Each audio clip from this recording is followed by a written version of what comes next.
Alam mo ba na may isang preso na sumulat ng 40,000 salitang autobiography tungkol sa lahat ng pagpatay at karahasan na ginawa niya? Si Carl Panzram. 2 dekada ng pagpatay.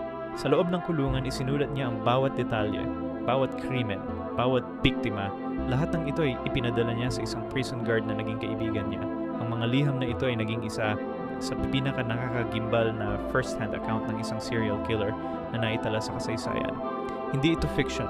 Hindi ito gawa-gawa. Ito ay mga tunay na confession ng isang taong nagsabing, napupuot ako sa buong human race. Noong 1930, bago siya namatay sa electric chair, sumumpa pa rin siya laban sa lahat ng tao. Ang prison guard na tumanggap ng mga liham, tinago niya ang mga ito ng maraming dekada. Natakot siyang malaman ng mundo na nakipagkaibigan siya sa isang halimaw. Ngayon lang natin nalaman ang buong katotohanan tungkol kay Carl Panzram. Ang tanong, bakit niya ginawa lahat ng ito?